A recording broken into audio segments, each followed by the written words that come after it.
I'm so glad you found your way here.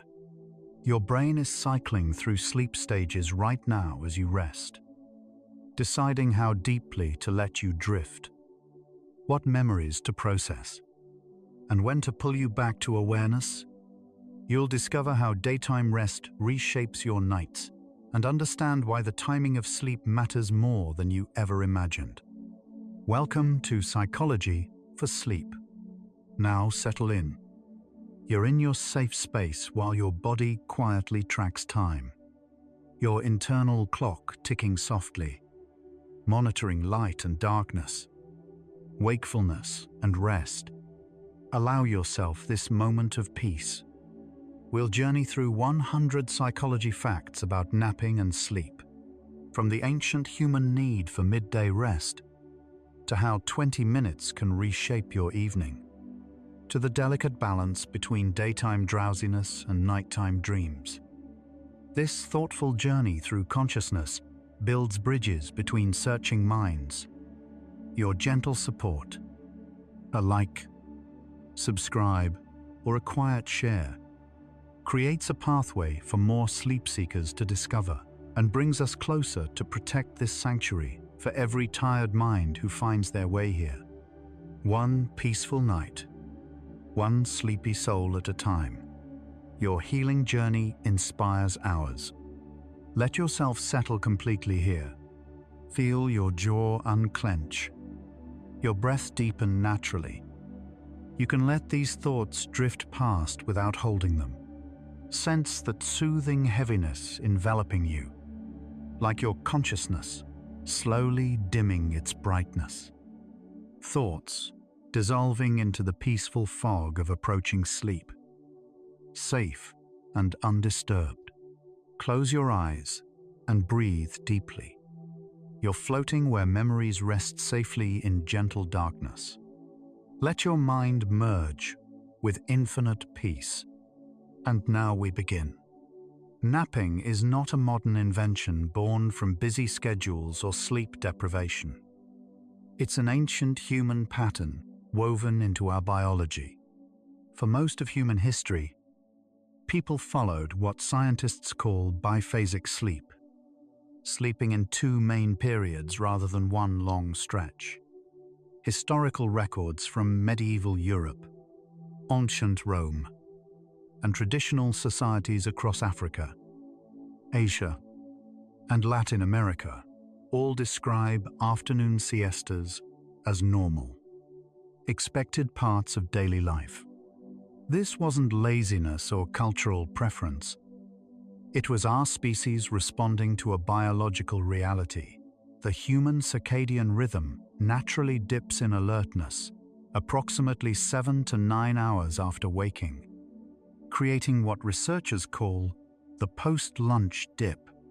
This dip happens regardless of whether you've eaten lunch, regardless of what you ate, and regardless of how much sleep you got the night before. Your body is designed for a midday rest period. We didn't evolve to fight through this drowsiness with coffee and willpower. We evolved to surrender to it, at least briefly.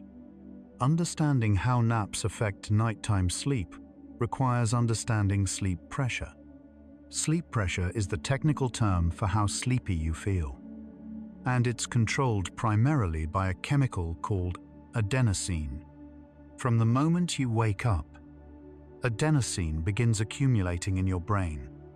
Every minute you're awake, every task you complete, every thought you think adds a tiny bit more adenosine to your system.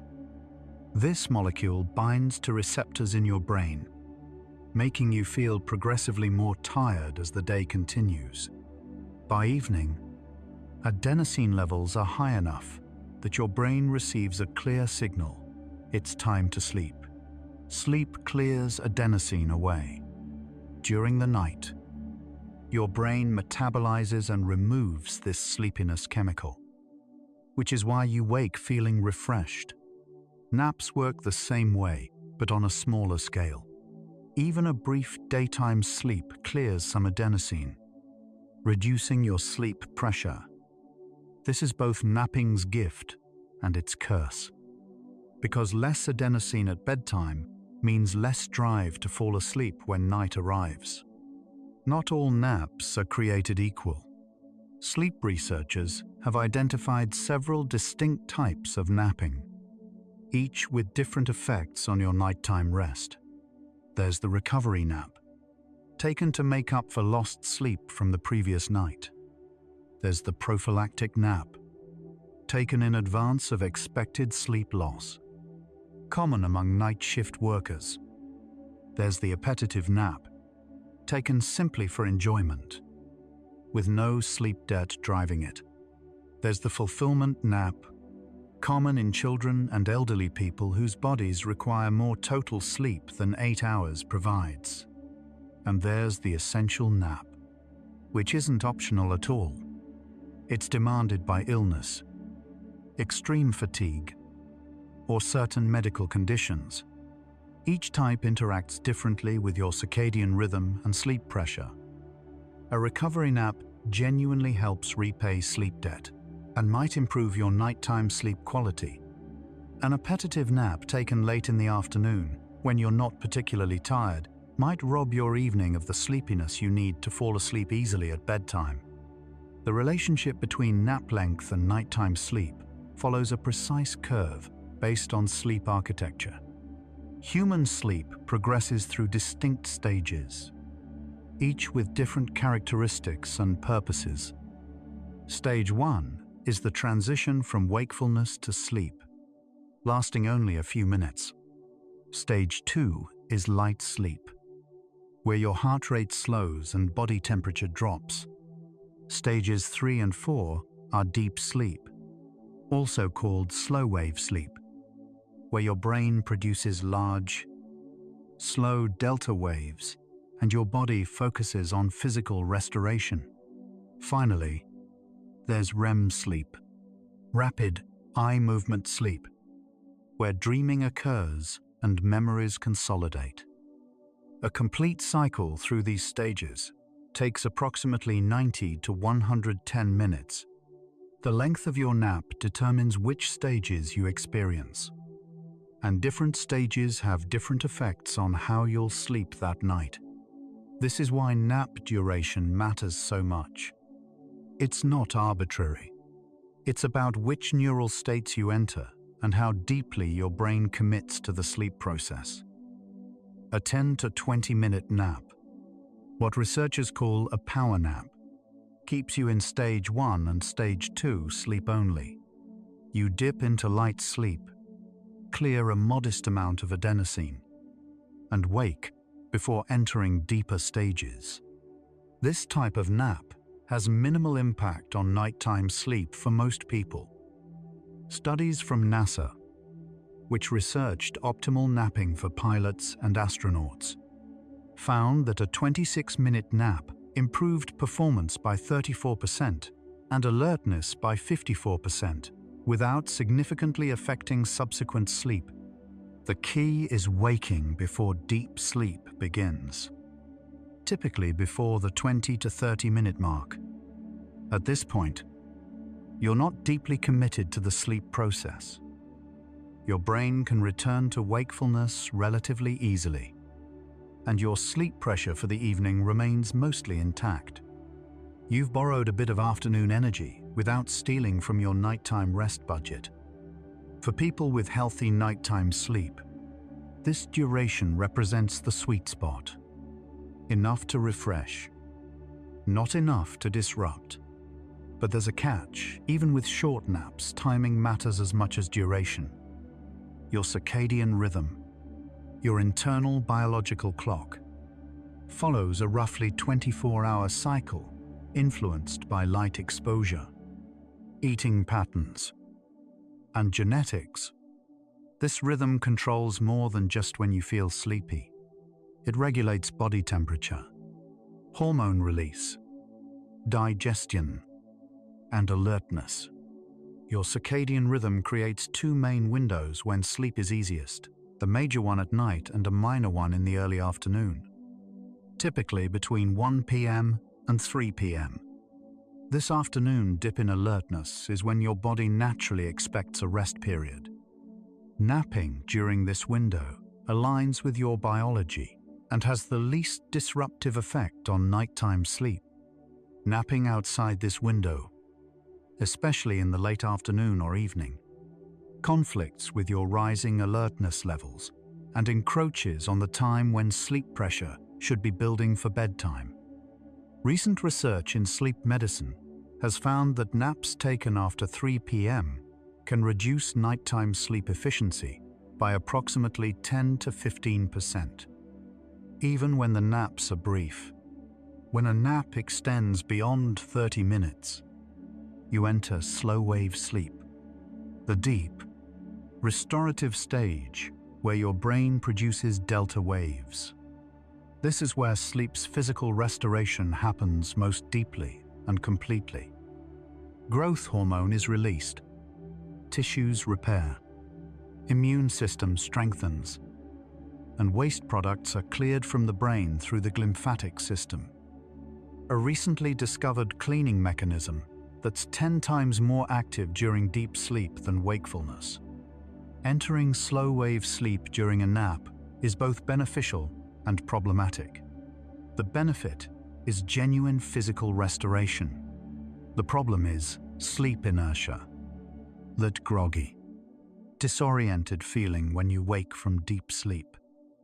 Sleep inertia can last from 5 minutes to over an hour. And during this period, your cognitive performance is actually worse than before you napped. More importantly, for nighttime sleep, waking from slow-wave sleep clears substantial adenosine.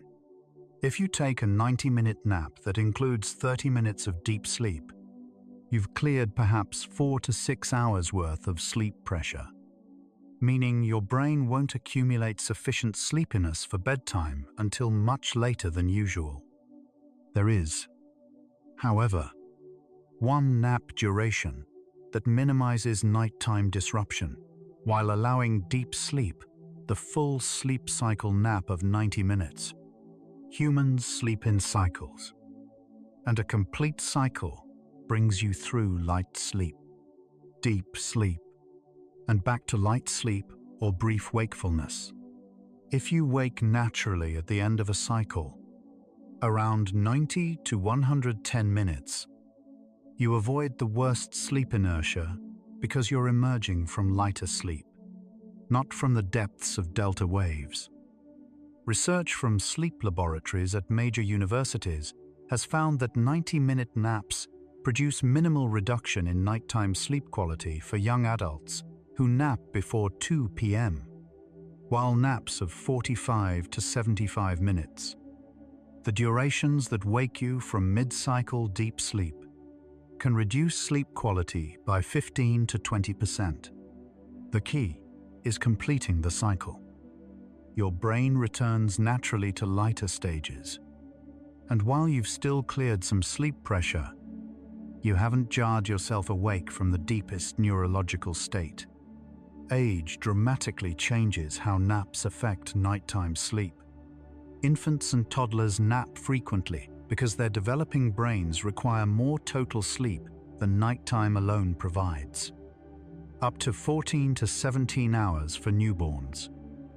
As children age, their sleep needs consolidate into nighttime hours, and most stop napping regularly by age 5. For young and middle-aged adults with healthy sleep patterns, napping is optional and can interfere with nighttime sleep if poorly timed. But for older adults, the pattern shifts again. After age 65, changes in sleep architecture make nighttime sleep lighter and more fragmented. Older adults spend less time in deep sleep, wake more frequently, and often accumulate sleep debt across weeks. For this population, afternoon naps don't disrupt nighttime sleep as significantly. Recent research on aging and sleep has found that adults over 70 who take 30-minute afternoon naps often show improved nighttime sleep quality compared to non-nappers. possibly because the nap reduces accumulated sleep debt that otherwise causes nighttime restlessness and anxiety about sleep. So yes, different nap lengths are already changing how we understand the relationship between daytime and nighttime sleep. The old advice was simple: don't nap if you want to sleep well at night. The new understanding is more nuanced. Nap duration, timing, and individual factors all matter. A 20-minute power nap before 2 p.m. helps most people without harming nighttime rest. A 90-minute nap before 1 p.m. works for some but disrupts sleep for others. A 60-minute nap at 5 p.m. will almost certainly push your bedtime later. The science reveals that sleep is not a simple on-off switch, but a complex biological rhythm that responds to every rest period, every exposure to light, every hour of wakefulness. Understanding this rhythm helps you work with your biology rather than against it. Sleep pressure and circadian rhythm are sometimes called the two-process model of sleep regulation, first described by researcher Alexander Borbély in the 1980s and refined continuously since. Process S, the homeostatic sleep drive, represents adenosine accumulation and sleep pressure building across waking hours. Process C, the circadian alerting signal, represents your biological clock's influence on sleepiness and alertness. These two processes work together to determine when you're sleepy and when you're alert. During the day, Process C generates alerting signals that counteract rising adenosine levels, helping you stay awake despite increasing sleep pressure. In the evening, Process C's alerting signal weakens, allowing sleep pressure to dominate, making you sleepy. Napping affects Process S by clearing adenosine but doesn't significantly alter Process C. Your circadian rhythm continues its preset schedule regardless of napping. This is why late afternoon or evening naps are so disruptive. You've reduced Process S through sleep, but Process C is still sending alerting signals, creating a mismatch between your reduced sleepiness and your body's expectation of wakefulness. The post-lunch dip, that wave of drowsiness that hits most people in early afternoon, has been studied extensively. Initially, researchers thought it resulted from blood being diverted to the digestive system after eating, reducing oxygen to the brain. But studies controlling for food intake found the dip occurs even when people skip lunch entirely. It's not about digestion. It's about your circadian rhythm reaching a natural trough. Research using core body temperature as a marker, one of the most reliable measures of circadian phase, shows that body temperature dips slightly in early afternoon, approximately 12 hours after the nighttime minimum. This temperature drop is associated with increased sleepiness. The dip typically occurs 7 to 9 hours after waking, regardless of when you woke up. If you wake at 6 a.m., the dip hits around 1 to 3 p.m. If you wake at 9 a.m., it hits around 4 to 6 p.m. This is why shift workers who sleep during the day and work at night still experience an afternoon-timed dip. Their circadian rhythm hasn't fully adjusted to their schedule, and biology pulls them toward rest when their internal clock says it's afternoon. Caffeine interacts with napping in fascinating ways. Caffeine works by blocking adenosine receptors in your brain. The caffeine molecule is structurally similar enough to adenosine that it fits into the same receptors, preventing adenosine from binding and creating the sensation of tiredness. However, caffeine doesn't actually reduce adenosine levels. It just masks them. The adenosine is still there, accumulating, waiting. This is why caffeine's effects are temporary and why you can experience a crash when it wears off. All that masked adenosine suddenly binds to receptors at once. Some researchers and productivity enthusiasts advocate for coffee naps, drinking coffee immediately before a 20-minute nap.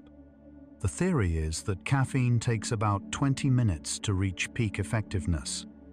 You sleep while it's being absorbed, clearing adenosine, and wake just as the caffeine begins blocking remaining adenosine receptors, producing a combined boost greater than either alone. Research from Loughborough University's Sleep Research Center has found that coffee naps can improve driving simulator performance more than either coffee or naps alone, though the benefit is modest. About 10% improvement. Sleep inertia. The grogginess after waking from deep sleep involves more than just subjective discomfort. Brain imaging studies show that during sleep inertia, certain brain regions remain in a sleep-like state even though you're awake. The prefrontal cortex, responsible for executive function and decision-making, is particularly slow to reactivate. PET scans reveal reduced activity in this region for up to 30 minutes after waking from slow-wave sleep. Cognitively, you're working more slowly during this period, as parts of your brain gently reawaken. Reaction times are slower. Working memory is reduced, and decision-making is compromised. This matters for nighttime sleep disruption, because notable sleep inertia from a poorly timed nap can eat into evening hours, making you feel worse than before the nap and potentially causing you to go to bed later to compensate for wasted evening time. The longer and deeper the nap, the stronger the inertia. This is why 45 to 75-minute naps, long enough for deep sleep but too short to complete a cycle, produce the strongest inertia and have the most noticeable effects on both immediate functioning and nighttime sleep. Individual differences in sleep need affect how naps impact nighttime rest. The average adult requires 7 to 9 hours of sleep per night. But this is a range, not a rule. Genetic variations influence sleep need. Some people carry mutations in genes like DEC2 or ADRB1 that allow them to function optimally on 6 hours or less. These are the rare short sleepers, comprising less than 5% of the population.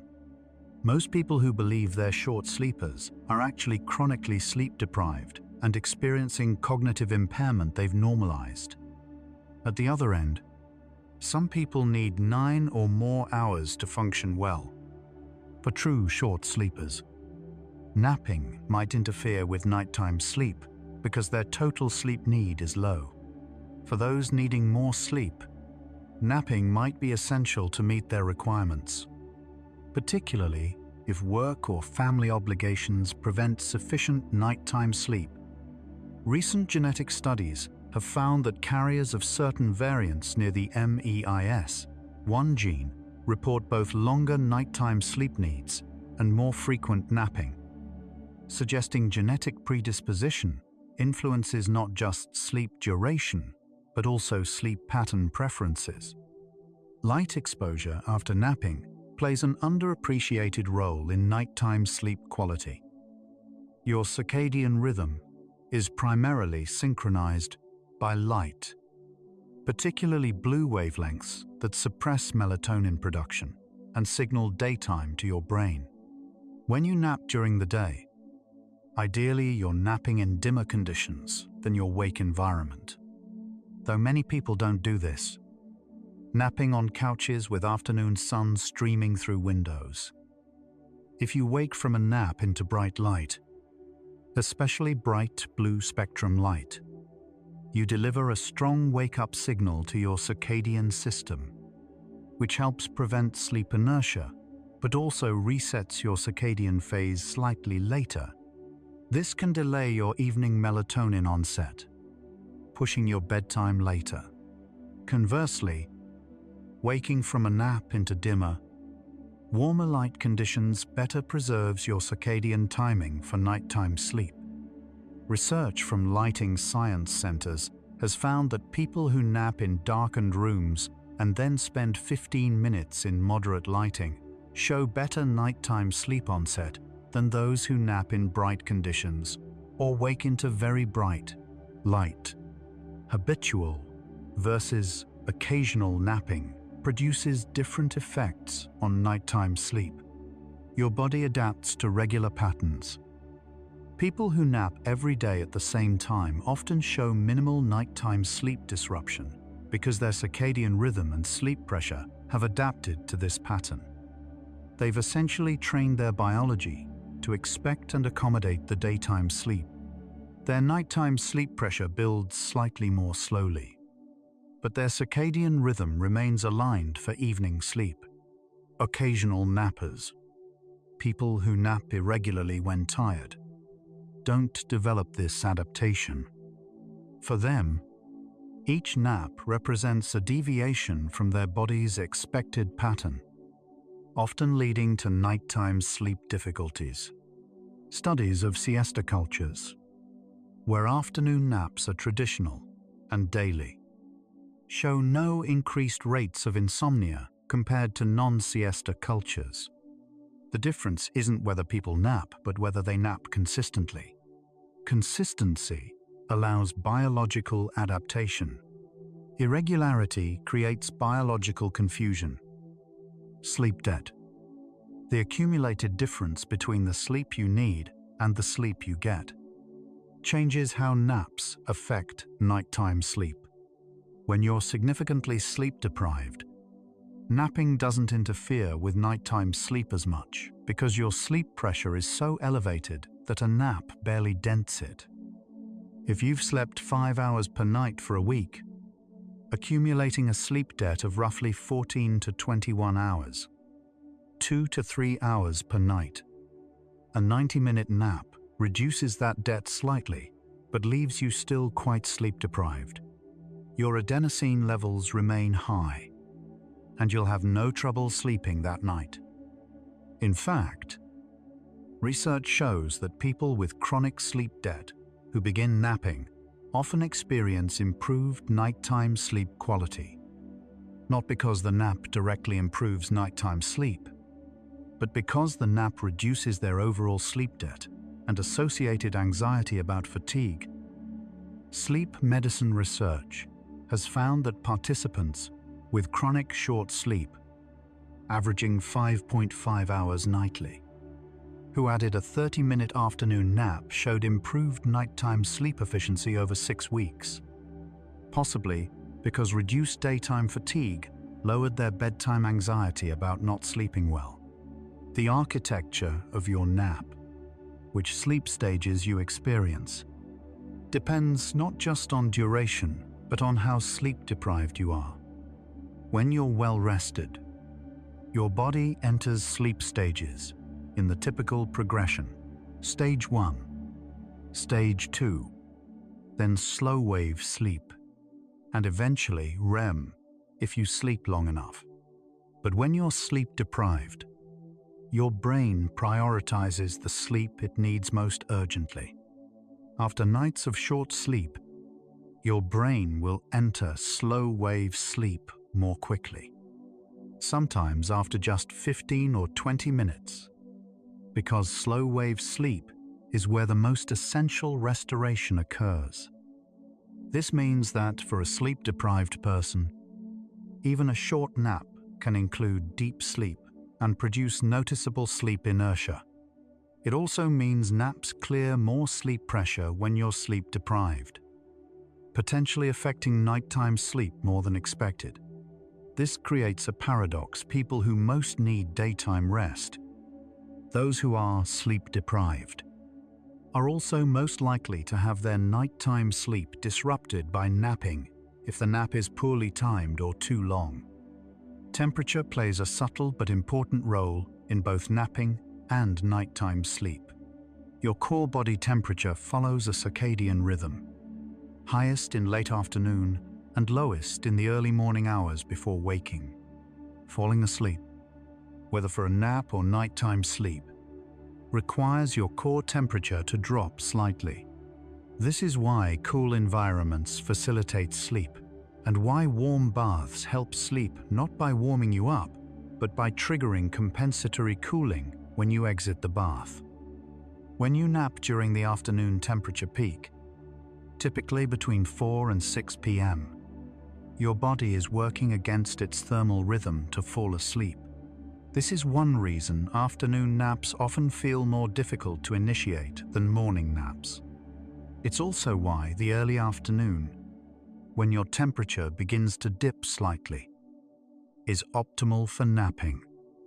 For nighttime sleep, a nap that raises your body temperature by triggering metabolic activity during sleep might slightly delay the temperature drop needed for nighttime sleep onset.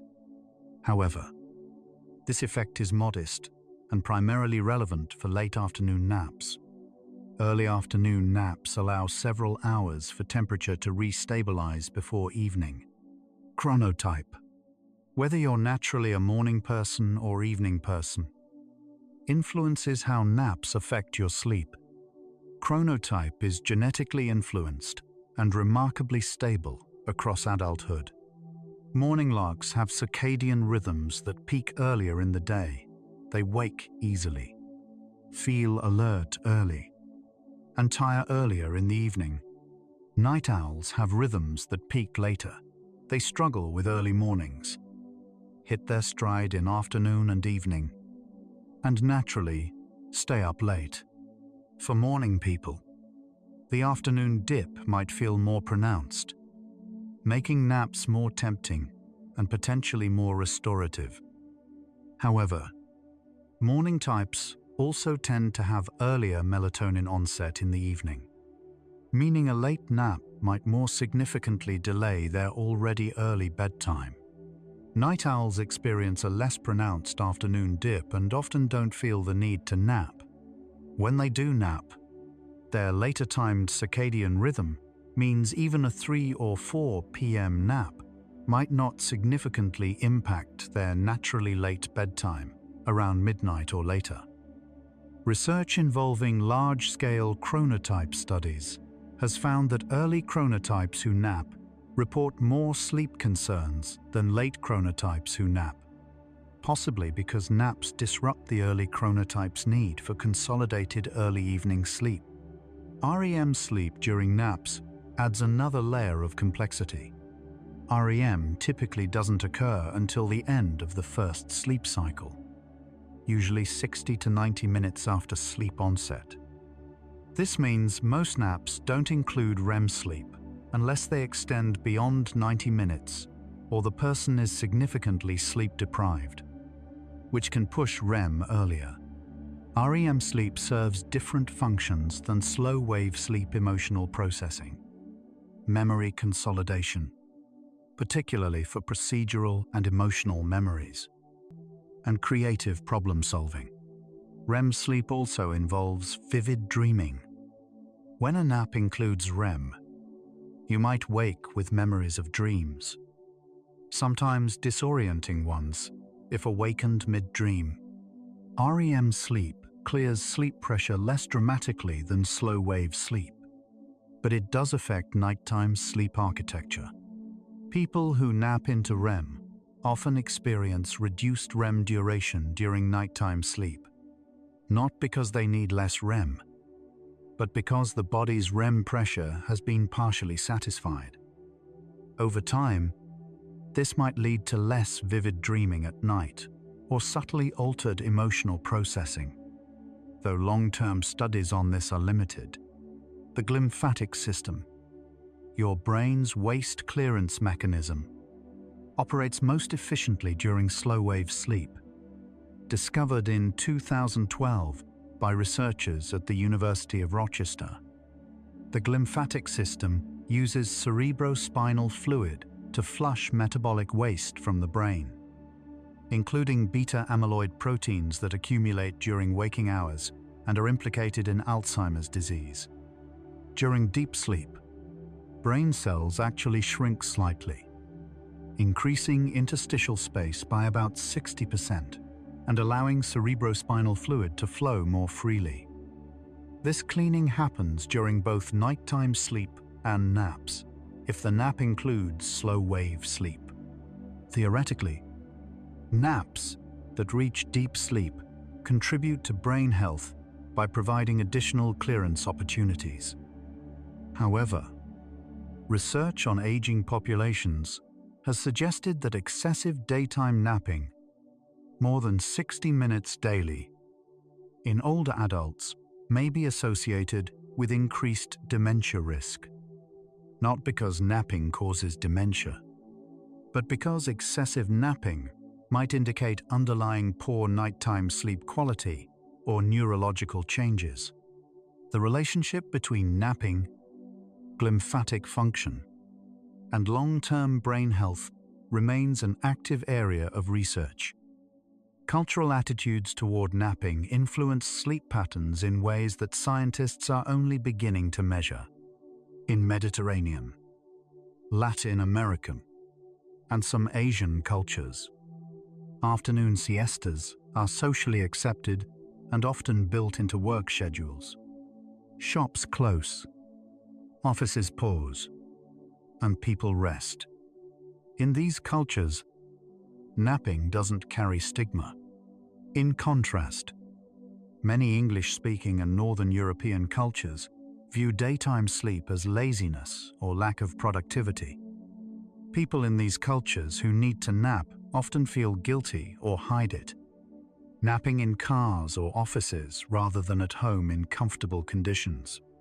This stress and guilt about napping can itself affect nighttime sleep, not because of the nap's physiological effect, but because of anxiety and shame. Interestingly, research comparing siesta cultures to non-siesta cultures finds no consistent differences in insomnia rates or sleep quality when controlling for other factors. The biological reality of sleep seems to accommodate cultural practices when those practices are consistent and socially supported. These observations reveal that napping's effect on nighttime sleep isn't a simple yes or no question. The relationship depends on duration, timing, sleep debt, age, chronotype, consistency, and even how you feel about napping. A 20-minute nap at 1 p.m. for a well-rested 30-year-old likely helps without harming nighttime sleep. The same nap at 5 p.m. might delay bedtime. A 90-minute nap for a chronically sleep-deprived parent might be essential for functioning without significantly affecting nighttime sleep that would have been fragmented anyway.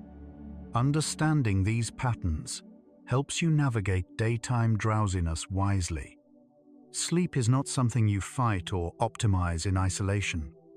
It's a rhythm you work with, adjusting and adapting to your life's demands while respecting your biology's needs. Let's pause here and notice your body. As you breathe out slowly, appreciate each tiny cell inside. Trillions of organisms working in silence. Heart beating, lungs breathing, brain thinking, all without your command. Notice the gentle sensations on your skin, in your muscles, along your spine.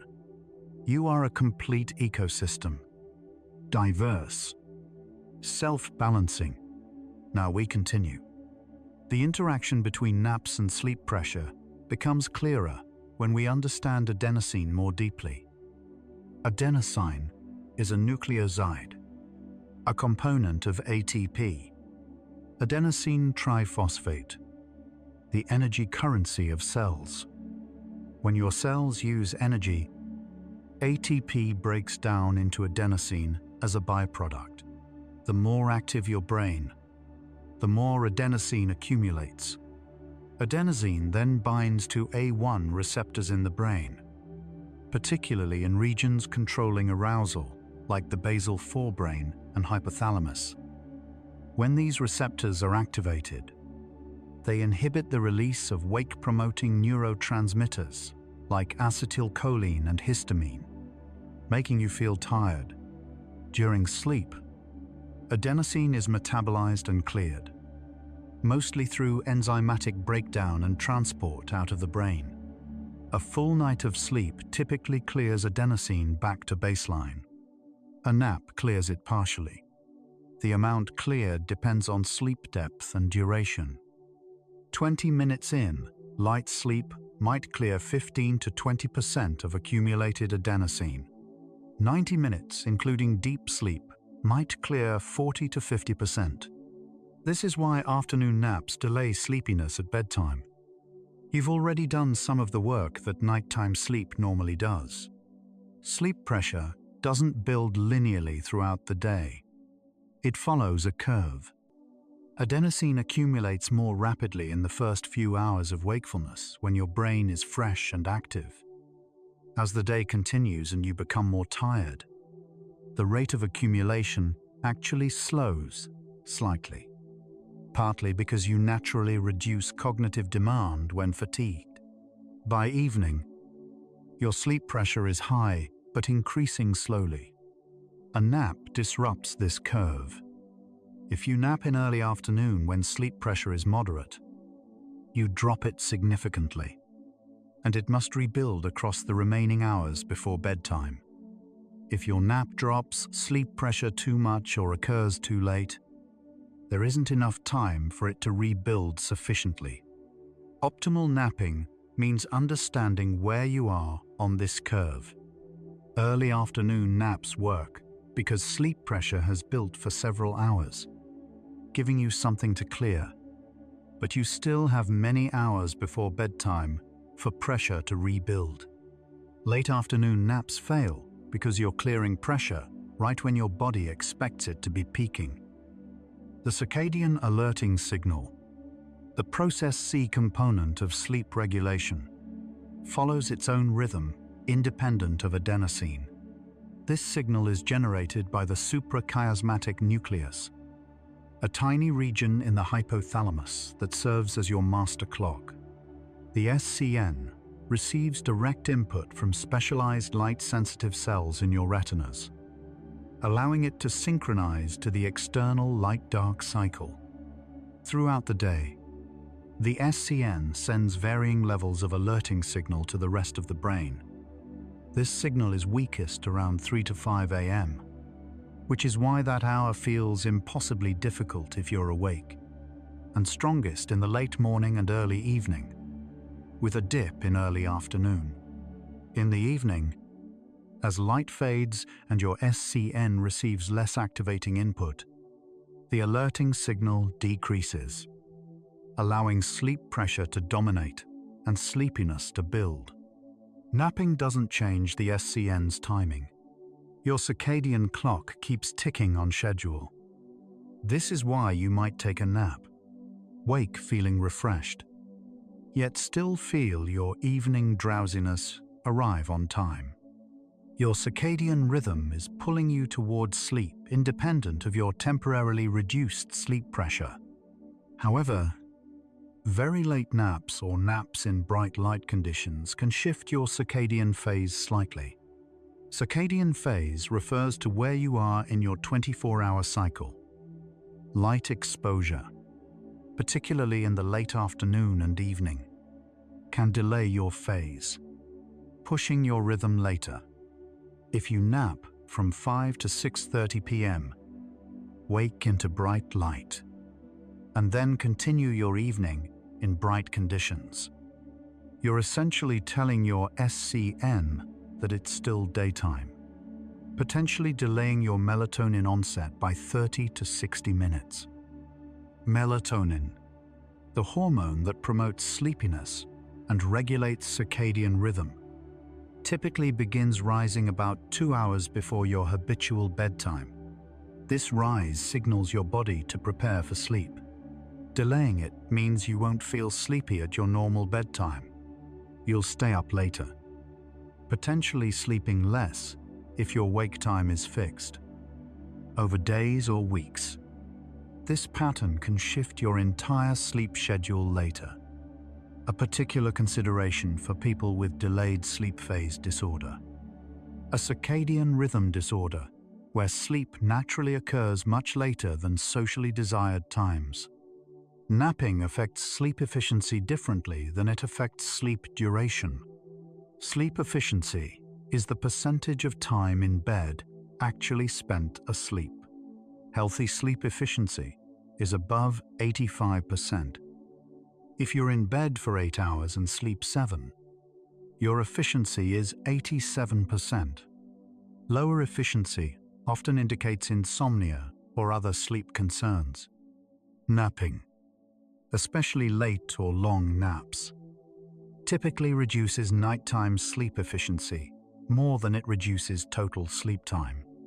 You might still spend 8 hours in bed, but you'll spend more of those hours awake.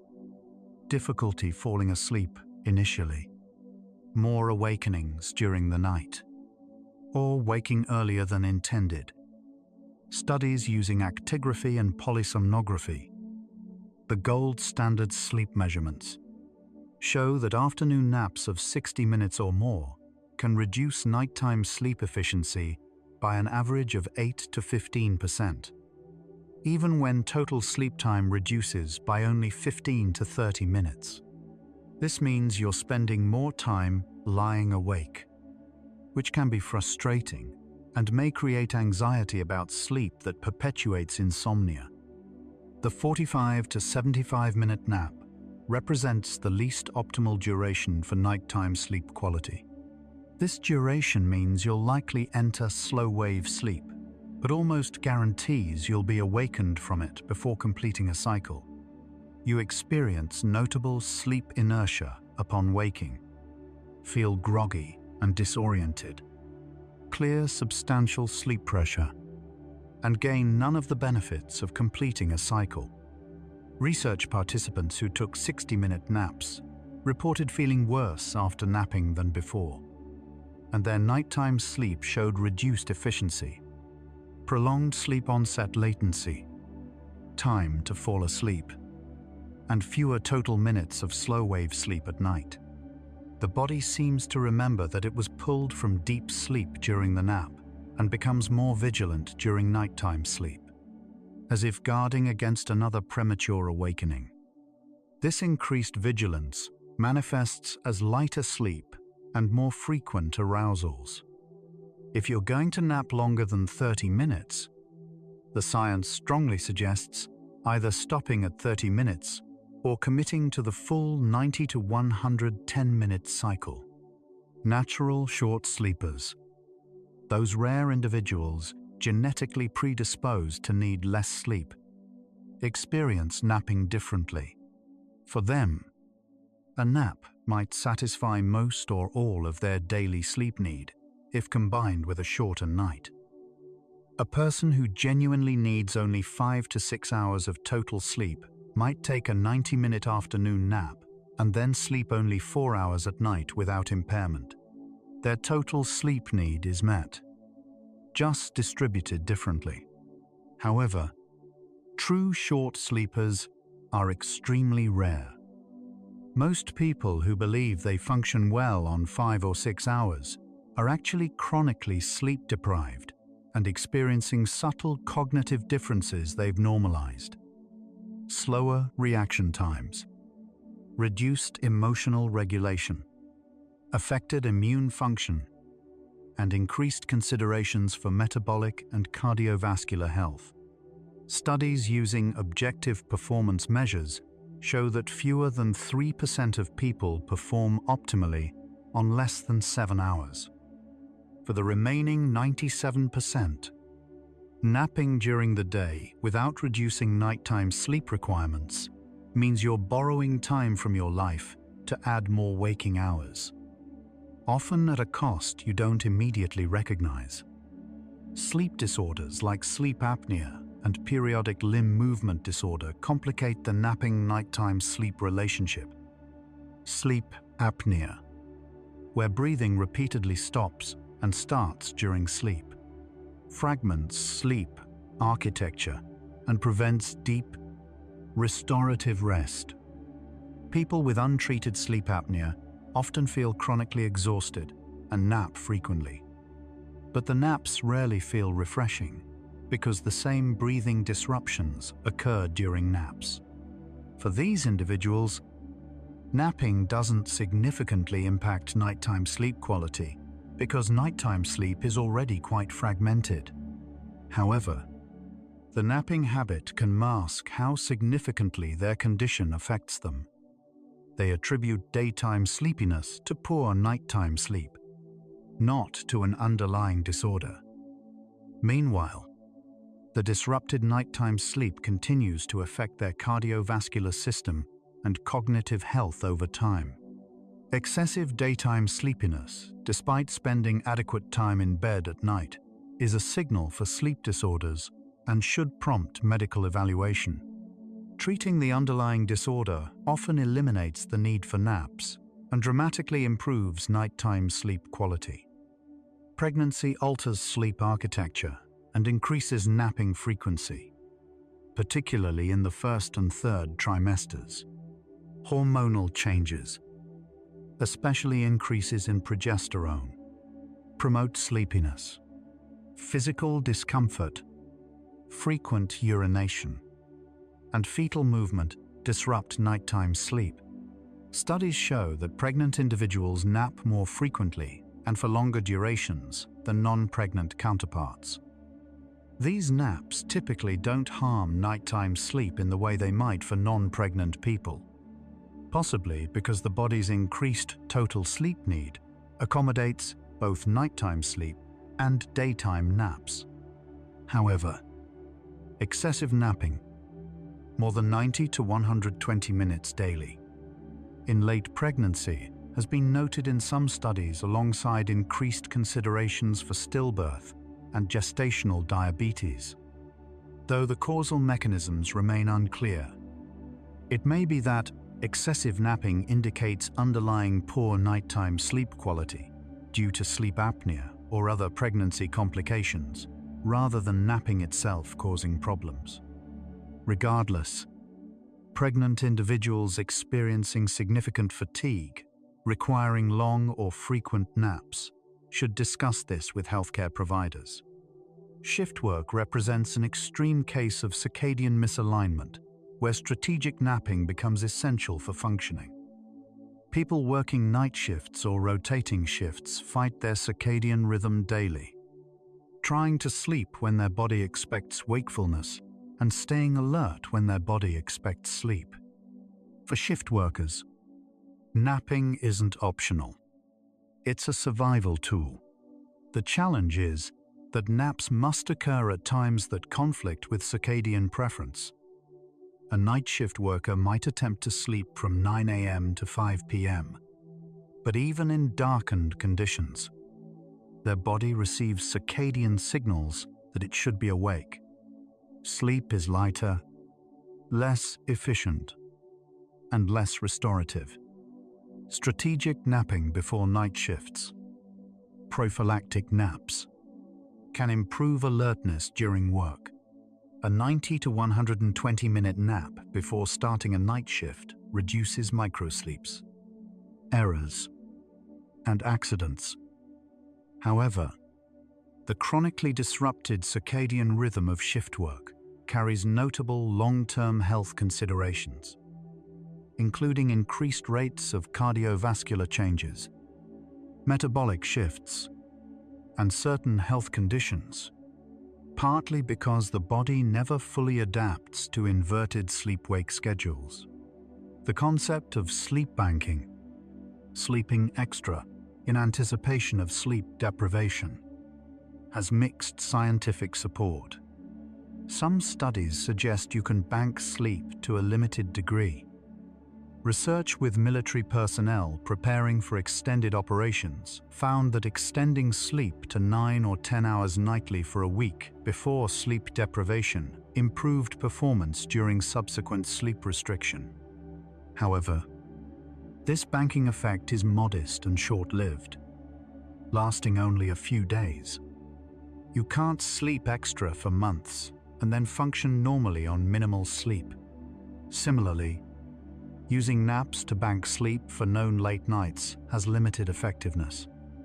A 90-minute nap might allow you to stay up 2 to 3 hours later with minimal impairment. But it doesn't erase the biological consequences of staying awake. Adenosine still accumulates. Circadian misalignment still occurs. And performance still gradually declines, just from a slightly higher baseline. Think of sleep banking like financial banking. You can save a little for upcoming needs, but you can't save enough to avoid all consequences of deprivation. Napping in non-supine positions affects sleep, architecture, consequently, nighttime sleep. Sleeping upright or in reclined positions reduces sleep efficiency and decreases time spent in slow-wave sleep compared to lying flat. This is partly due to muscle engagement required to maintain balance and position, which keeps parts of the nervous system activated. People who nap in chairs, cars, or on couches without fully lying down experience lighter, less restorative sleep. Interestingly, this might actually benefit nighttime sleep by limiting how much sleep pressure is cleared. A 30-minute nap in a chair might clear only as much adenosine as a 15-minute nap lying flat, reducing the impact on evening sleepiness. However, the subjective benefit of the nap is also reduced. You might not feel as refreshed. This represents a trade-off: less disruption to nighttime sleep, but also less daytime benefit from the nap itself. Meditation and quiet rest produce some similar benefits to napping without clearing as much sleep pressure. Studies using EEG to measure brain activity show that experienced meditators can enter states resembling stage 1 sleep while remaining consciously aware. This provides some cognitive restoration, reduced mental fatigue, improved attention, decreased stress hormones, without the deep sleep that clears substantial adenosine. For people concerned about nighttime sleep disruption but needing afternoon restoration, 20 to 30 minutes of meditation or quiet rest might offer a middle ground. You gain some restorative benefits while preserving more sleep pressure for evening. Recent research has found that participants who practiced yoga nidra, a form of guided relaxation, for 30 minutes reported similar subjective restoration to 20-minute naps, but showed no reduction in nighttime sleep efficiency, suggesting the relaxation didn't clear significant sleep pressure. Exercise timing interacts with napping and nighttime sleep in complex ways. Vigorous exercise increases adenosine production and should theoretically increase sleep pressure, promoting better nighttime sleep. However, exercise also increases core body temperature and arousal, which can interfere with sleep if exercise occurs too close to bedtime. Exercising in the late afternoon or early evening, around 4 to 6 p.m., typically improves nighttime sleep quality for most people. But if you've taken a late afternoon nap, you might feel too rested to exercise with appropriate intensity, missing the sleep benefit exercise provides. Conversely, if you exercise hard in late afternoon without napping, you build substantial sleep pressure and increase body temperature, both of which resolve by bedtime to facilitate sleep. Morning exercise doesn't provide the same nighttime benefit. It increases alertness and might even delay the afternoon dip, reducing the desire to nap.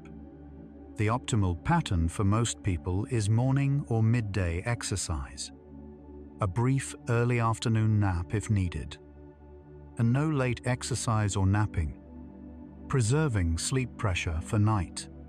So the evidence suggests that nap timing affects nighttime sleep through multiple interconnected mechanisms. Adenosine clearance, circadian alignment, body temperature regulation, and sleep architecture distribution. Early afternoon naps of 20 minutes or 90 minutes in cool, dark environments, followed by moderate lighting upon waking, typically produce minimal nighttime disruption for people without significant sleep debt.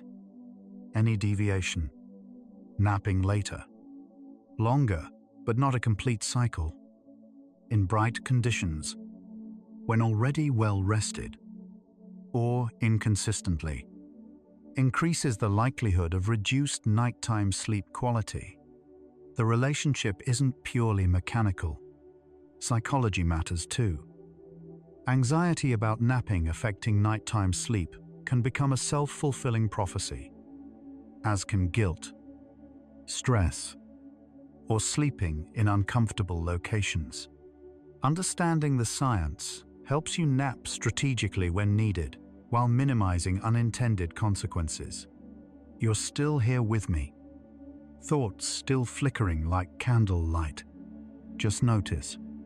Don't judge. Just notice where your mind is. We're exploring consciousness itself, the very thing doing the exploring right now. Strange, beautiful, and perfectly calm. Let's drift onward together. Individual circadian phase differences mean optimal nap timing varies by several hours between people. Someone with an early chronotype, whose circadian rhythm peaks around 10 a.m. and bottoms around 2 a.m., might experience their afternoon dip around 1 p.m. Someone with a late chronotype, whose rhythm peaks around 2 p.m. and bottoms around 5 a.m., might not feel the dip until 4 or 5 p.m. This means universal advice, like nap before 2 p.m., works for average people but fails for those at the extremes. Understanding your own rhythm requires paying attention to when you naturally feel drowsy on days when you haven't consumed caffeine and aren't sleep deprived. The afternoon time when sleepiness arrives without explanation. That's your optimal napping window. For most people, this window is about 7 to 9 hours after waking, but individual variation is substantial. The siesta tradition in Spain and other Mediterranean cultures offers insight into sustainable napping patterns. Traditional siestas occur after midday meals and last 30 to 90 minutes.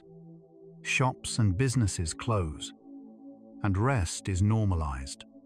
Studies of siesta cultures show that people who nap regularly often have later dinner times and later bedtimes than non-siesta cultures, typically dining around 9 p.m. and sleeping around midnight.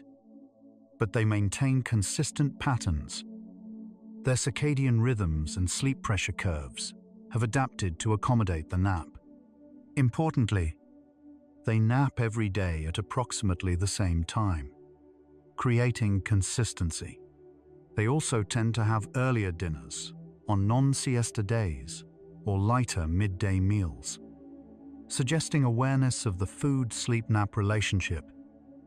Modern attempts to introduce corporate nap policies in non-siesta cultures often face challenges because they lack consistency. People nap irregularly, based on work demands, and lack cultural support, leaving people feeling guilty or rushed. Alcohol consumption affects both naps and nighttime sleep, though differently. Alcohol is sedating and can help you fall asleep faster for both naps and nighttime sleep. However, as alcohol metabolizes, it fragments sleep architecture, reducing REM and slow-wave sleep quality. Drinking alcohol before a nap means you might fall asleep quickly but wake feeling groggy and unrefreshed, having experienced poor quality light sleep. For nighttime sleep, alcohol initially promotes sleep onset, but causes awakenings in the second half of the night as blood alcohol drops and withdrawal effects emerge. People who nap after lunch, including alcohol, often attribute their drowsiness to food, when it's actually alcohol's sedating effect. This creates a patterned drink at lunch. Become quite drowsy. Take a long nap. Wake groggy. Consume caffeine to compensate. Then struggle to fall asleep at bedtime due to residual caffeine and reduced sleep pressure. Breaking this cycle requires recognizing alcohol's role and reducing or eliminating midday drinking. Sleep onset latency, time to fall asleep, differs between naps and nighttime sleep. Most healthy sleepers fall asleep within 10 to 20 minutes at night. For naps, latency is often shorter because you're working with an afternoon dip in alertness. But it can also be longer if you're attempting to nap outside your natural dip window or if you're not particularly tired. People with insomnia often have prolonged sleep onset latency at night, 30 minutes or more, but might nap easily in the afternoon, revealing that their nighttime difficulty isn't purely about sleep pressure, but involves learned anxiety and arousal specific to the nighttime sleep environment. For these individuals, easy afternoon napping but difficult nighttime sleep suggests conditioned insomnia. They've associated their bed and nighttime with wakefulness and navigate learned stress responses. Cognitive behavioral therapy for insomnia specifically addresses this by breaking negative associations and restricting time in bed until sleep efficiency improves. Temperature regulation during sleep affects nap quality and timing. Core body temperature needs to drop for sleep onset and remains low during sleep, rising before waking. This rise signals the brain that sleep is ending. When you nap during the afternoon temperature peak, typically between 4 and 6 p.m., your body is working against this natural rise to achieve the drop needed for sleep. This makes falling asleep harder and might reduce sleep depth. It also means that waking from an afternoon nap occurs as temperature is naturally rising, potentially making grogginess less pronounced than waking from a morning nap when temperature should still be low. Strategic cooling. Napping in cooler environments or using cooling devices can facilitate faster sleep onset for naps and might reduce any disruptive effect on nighttime temperature rhythms. Conversely, napping in warm environments or under heavy blankets delays sleep onset and might elevate temperature enough to slightly postpone evening temperature drop and bedtime. Napping patterns change across the lifespan in ways that reflect developmental and aging changes in sleep architecture. Newborns sleep in multiple brief periods without strong circadian organization. Toddlers gradually consolidate sleep into nighttime, plus 1 or 2 naps, eventually dropping to 1 nap by age 2 to 3. Most children stop napping between ages 3 and 5 as their sleep consolidates into nighttime and their circadian rhythm strengthens. Adolescents experience a circadian phase delay. Their rhythm shifts later, meaning they naturally want to stay up later and wake later, but they rarely nap unless sleep deprived, which many are due to early school start times. Young and middle-aged adults typically don't need to nap if they're sleeping adequately at night. After age 60, nighttime sleep becomes lighter and more fragmented, and afternoon naps become more common and necessary. By age 75, 30 to 50% of people nap regularly, often because nighttime sleep no longer provides sufficient rest. The relationship between depression and napping is bidirectional and complex. Depression often causes hypersomnia, excessive sleep, with people sleeping 10 to 12 hours or more, including long daytime naps, yet still feeling unrefreshed. The napping isn't restorative because depression alters sleep architecture, reducing deep sleep and REM quality. These naps might actually affect nighttime sleep, creating a cycle of poor nighttime rest, excessive daytime sleeping, and continued fatigue. Conversely, strategic short naps might help some people with depression by improving daytime functioning and mood, reducing the cumulative fatigue that intensifies depressive symptoms. Research on this is mixed. Some studies suggest limiting daytime sleep to strengthen nighttime sleep drive helps depression. Others suggest allowing naps reduces distress. The likely answer is individual. Some people with depression benefit from nap restriction, others from nap permission. What's clear is that uncontrolled, long, frequent naps accompanied by persistent fatigue warrant evaluation for depression or other medical conditions. Planned napping as part of polyphasic sleep schedules, sleeping multiple times per 24 hours, represents an extreme manipulation of sleep architecture. Enthusiasts claim you can reduce total sleep time to 4 or 5 hours by sleeping in carefully timed short naps throughout the day and night. Proponents cite anecdotal benefits: more waking time, enhanced creativity, productivity. However, scientific evidence doesn't support these claims. Studies of forced polyphasic schedules show that people adapt poorly, experiencing chronic sleep deprivation symptoms, affected cognitive performance, and health considerations. The human circadian system is strongly biased toward consolidated nighttime sleep. While brief naps can supplement nighttime sleep, attempting to replace it with distributed naps works against fundamental biology. Most people who attempt polyphasic schedules abandon them within weeks due to fatigue, illness, or social incompatibility. The few who persist long-term often show signs of chronic sleep deprivation despite believing they've adapted.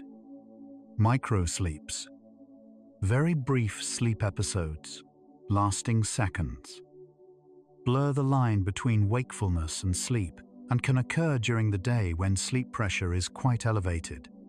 During microsleeps, you lose awareness and responsiveness for 2 to 10 seconds before snapping back to wakefulness, often without realizing you slept. Microsleeps require careful attention during activities requiring focus, like driving or operating machinery. They indicate significant sleep deprivation and chronically elevated sleep pressure. People experiencing frequent microsleeps might believe they don't need to nap because they haven't consciously fallen asleep. But their brain is seizing tiny opportunities for sleep whenever attention lapses. For these individuals, a proper nap is essential, but addressing the underlying insufficient nighttime sleep is more important. Microsleeps signal that your brain is strongly seeking the sleep it needs, finding brief moments to rest in whatever form available, a sign of notable sleep debt that no amount of short napping can fully resolve. Halfway through our exploration, the central truth is emerging. Napping doesn't simply subtract from nighttime sleep in a one-to-one exchange. The relationship is dynamic, influenced by duration, timing, consistency, sleep debt, age, health, and individual biology. For some people in some circumstances, naps enhance overall functioning without harming nighttime sleep. For others, any daytime sleep disrupts nighttime rest. The key is understanding your own sleep biology, tracking how different nap lengths and times affect your evening sleepiness and nighttime sleep quality, and adjusting accordingly. There's no universal prescription. Sleep science provides principles and patterns, but you provide the data from your own experience. The wisdom lies in experimentation guided by knowledge, adapting your habits to work with your biology rather than against it. Let each breath guide you to realize time is yours, a separate stream that only you are living. While the vast universe continues to spin, expand, change. This second you're breathing, listening, is unique. Cherish the present moment, knowing that right now, your time is unique in the universe, and we continue drifting. Sleep pressure and circadian rhythm don't just control when you sleep. They influence what kind of sleep you experience. Early in the night, your brain prioritizes slow-wave sleep because sleep pressure is highest. As the night progresses and sleep pressure decreases, REM sleep dominates. By morning, you're cycling through lighter stages with brief REM periods. This architecture explains why the first few hours of sleep feel most restorative. That's when deep sleep occurs. Napping disrupts this by clearing sleep pressure during the day, meaning your first nighttime sleep cycles might have less pronounced slow-wave sleep. Your brain doesn't need to recover as urgently. Studies using EEG sleep staging show that people who take 90-minute afternoon naps have 20 to 30% less slow-wave sleep in the first nighttime cycle compared to non-nap days, though this usually normalizes by the second cycle. Light exposure throughout the day, not just at wake-up, affects circadian rhythm and nap timing. Your circadian system integrates light information across the whole day. Morning light advances your phase, making you sleepier earlier. Evening light delays your phase, making you sleepier later. Afternoon light has minimal shifting effects, but maintains circadian amplitude. The strength of your rhythm's signals. People who spend days indoors with minimal natural light exposure often have weakened circadian rhythms, making them feel mildly drowsy all day and less sleepy at bedtime. For these individuals, napping is more tempting because their afternoon dip might feel more pronounced due to weak alerting signals from a dim circadian system. Getting bright outdoor light exposure during morning and midday strengthens circadian rhythm, sharpens the afternoon dip to a briefer period, and increases evening sleepiness, potentially reducing the need or desire to nap. Social jet lag describes the misalignment between your biological rhythm and your social schedule. Most people sleep later on weekends than weekdays, creating a pattern of advancing and delaying their circadian rhythm twice per week. This is equivalent to traveling across time zones repeatedly. People with notable social jet lag, 3 or more hours difference between weekday and weekend sleep times, often experience afternoon drowsiness during the work week because they're chronically working against their delayed natural rhythm. These individuals might nap frequently on weekdays, but not weekends. The naps provide temporary relief, but don't address the root pattern chronic circadian misalignment. Reducing social jet lag by maintaining more consistent sleep times improves daytime alertness and nighttime sleep quality, often eliminating the need for weekday naps.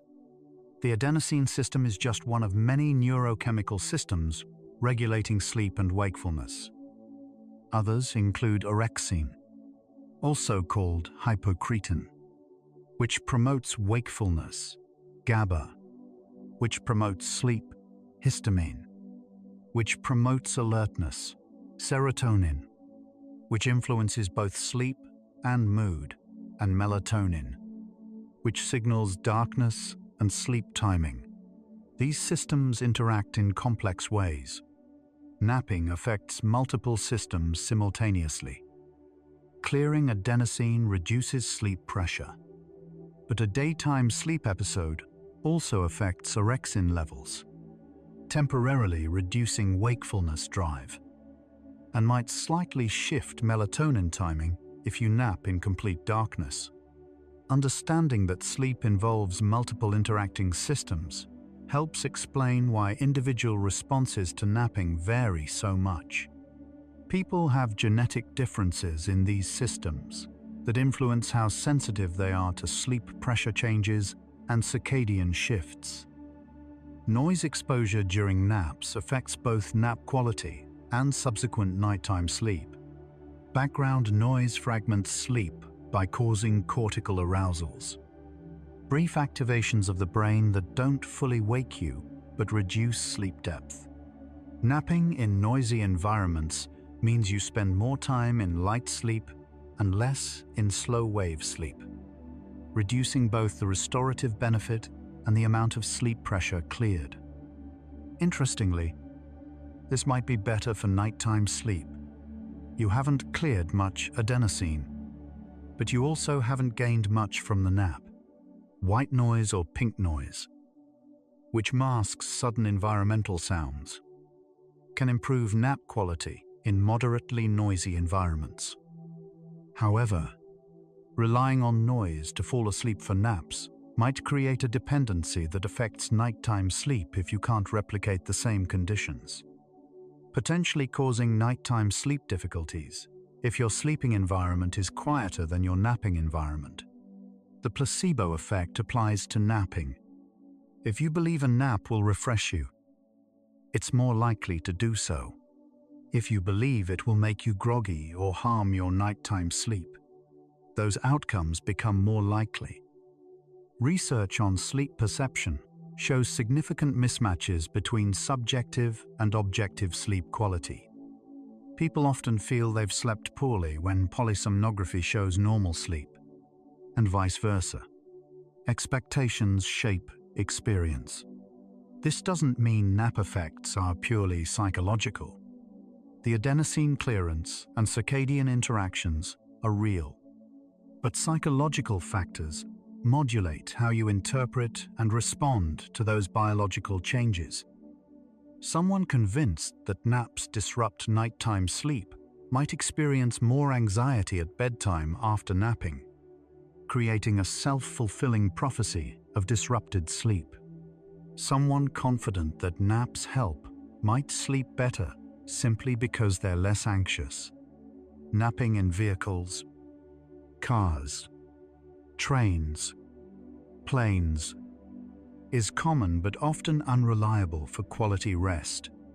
The motion, noise, cramped positions, and light exposure typically prevent deep sleep.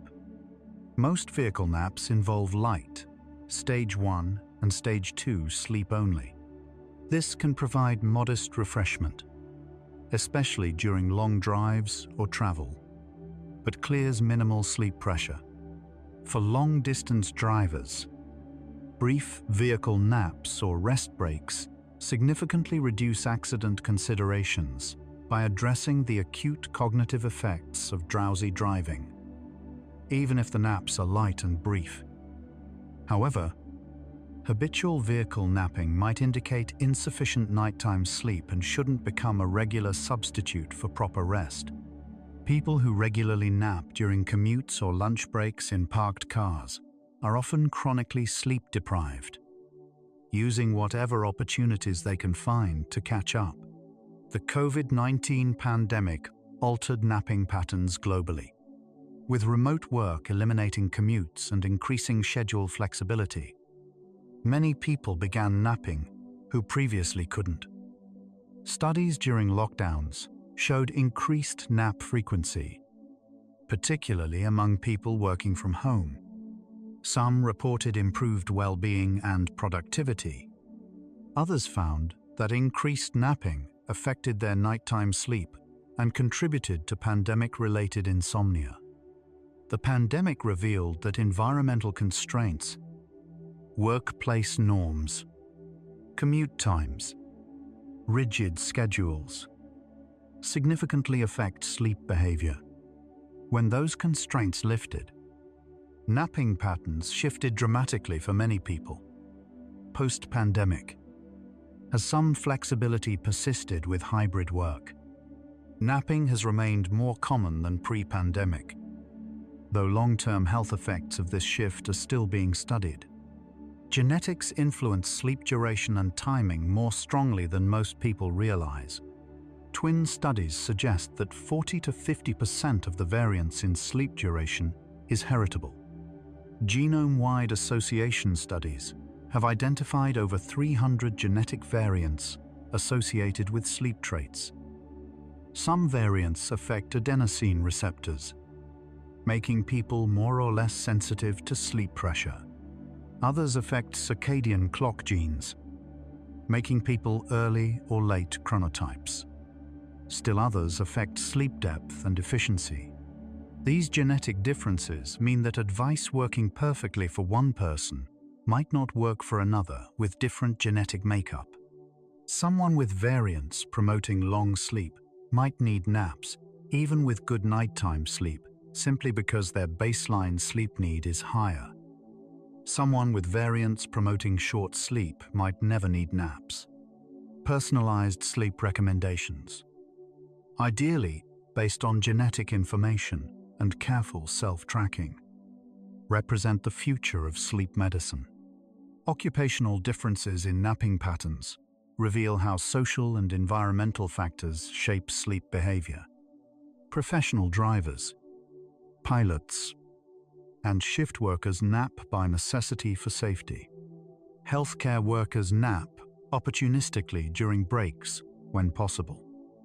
Office workers increasingly nap if their workplaces provide nap rooms or they work from home.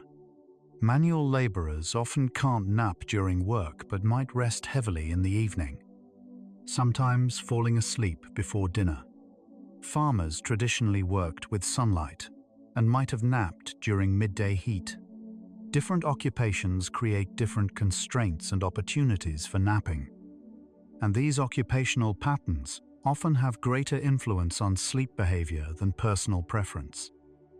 Acknowledging these realities helps people make practical decisions rather than following abstract ideals incompatible with their lives. Seasonal variations affect sleep patterns and potentially napping behavior. In winter, with shorter days and less light exposure, many people experience delayed circadian phase, later bedtimes, and greater morning grogginess. They might also experience increased sleep duration and nap frequency. This is mild seasonal affective patterns, related to insufficient light exposure rather than clinical depression. In summer, with longer days and more light, circadian rhythms often advance, promoting earlier bedtimes and wake times. Afternoon drowsiness might feel more pronounced in summer due to heat and the longer elapsed time since waking. But stronger circadian signals also provide greater evening alertness. Adjusting nap habits seasonally, perhaps napping more in winter when light is scarce and sleep need is higher, less in summer, might better align with biological rhythms than maintaining identical patterns year-round. Medications affect both sleep architecture and napping patterns. Sedating medications, many antihistamines, certain antidepressants, antipsychotics, muscle relaxants, increase daytime drowsiness and might necessitate napping that wouldn't otherwise be needed. However, these medications often suppress REM sleep and slow-wave sleep, meaning naps under their influence might not be genuinely restorative. Stimulant medications, prescribed for ADHD, narcolepsy, or used recreationally, reduce the desire to nap by increasing alertness, but also build greater sleep pressure by prolonging wakefulness, potentially affecting nighttime sleep when the medication wears off. Beta blockers can disrupt melatonin production, fragmenting nighttime sleep and increasing daytime napping. Anyone noticing changes in napping needs or nighttime sleep after starting new medications should discuss this with healthcare providers, as medication adjustments might improve both.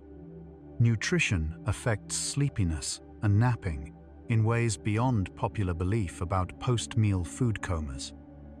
High glycemic meals, those rich in refined carbohydrates and sugars, cause rapid blood glucose spikes followed by drops, triggering drowsiness unrelated to circadian rhythms. This reactive response can occur at any time of day after high glycemic eating. Large meals increase blood flow to the digestive system and trigger release of hormones like cholecystokinin that have mild sedating effects. High-fat meals delay this effect but prolong it. Protein-rich meals have minimal sedating effects but promote alertness through amino acid metabolism. People noticing strong post-lunch drowsiness might be responding to meal composition rather than circadian dips. Adjusting meal timing, size, and composition can reduce midday drowsiness and the urge to nap, preserving sleep pressure for nighttime. Chronic pain disrupts nighttime sleep through frequent awakenings, lighter sleep, and reduced slow-wave sleep. People with chronic pain conditions often experience notable daytime fatigue and nap, frequently seeking relief.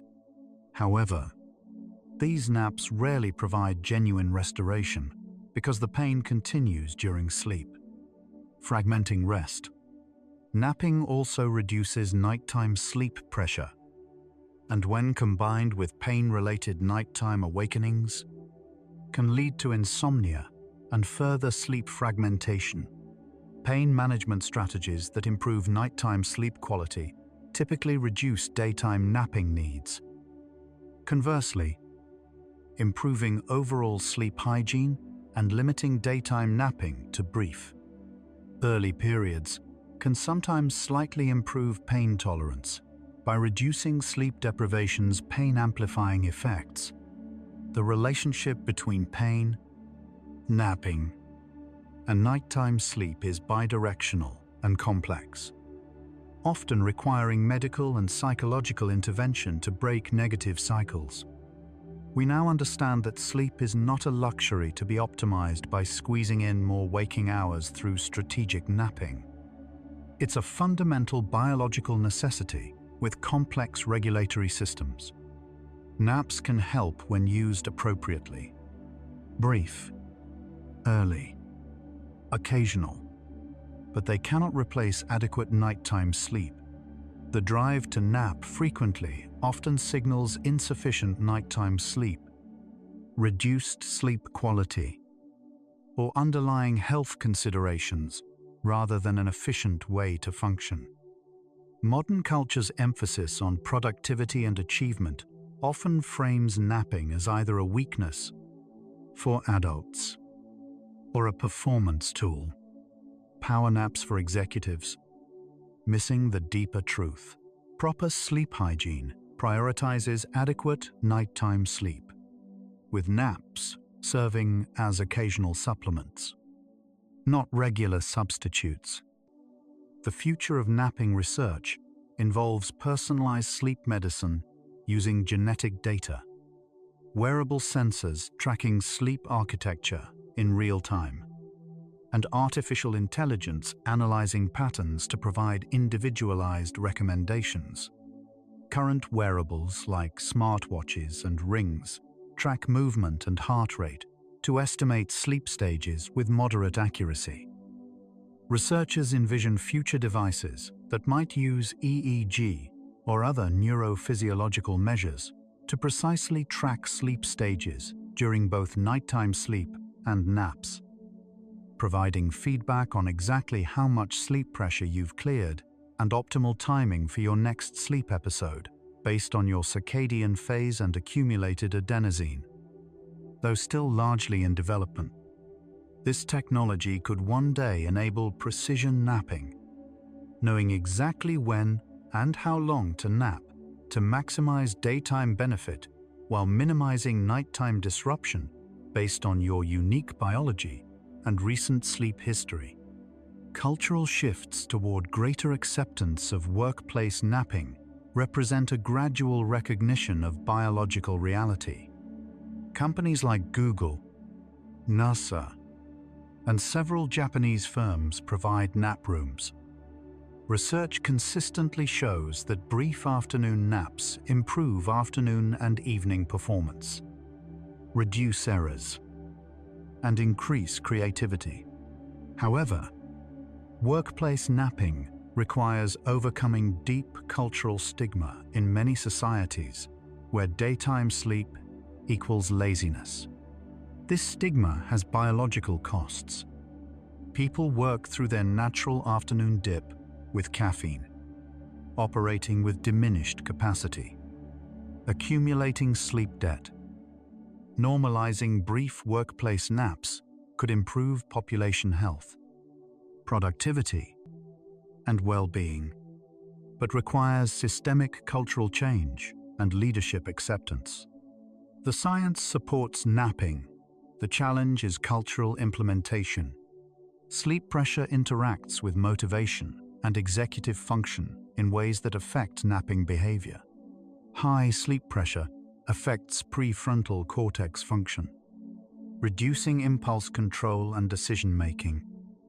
When quite tired, you might nap longer than intended simply because your affected executive function can't enforce your planned 20-minute limit. You set an alarm but don't wake to it, or wake and turn it off without conscious memory. This creates a cycle. Poor nighttime sleep increases sleep pressure, affecting the executive function needed to regulate napping, leading to long or poorly timed naps that further disrupt nighttime sleep. Breaking this cycle often requires external structure, having someone wake you, napping in uncomfortable positions that prevent deep sleep, or temporarily avoiding naps entirely to rebuild nighttime sleep drive. Dreams during naps differ from nighttime dreams primarily because naps usually don't include REM sleep.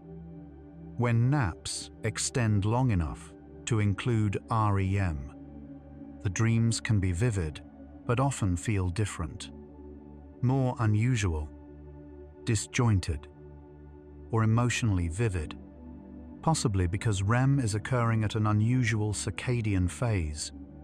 Your brain isn't expecting to dream at 2 p.m., and the neural context differs from nighttime REM. Some people report lucid dreaming, awareness of dreaming while dreaming, more easily during afternoon naps, possibly because the sleep is lighter and awareness doesn't dim as completely. Hypnagogic experiences, vivid sensory experiences during the transition from wakefulness to sleep, are common during nap onset, especially during the afternoon dip when your brain is simultaneously receiving wake signals from circadian rhythm and sleep signals from adenosine, creating a mixed state where dreamlike imagery can emerge while you're still partly conscious.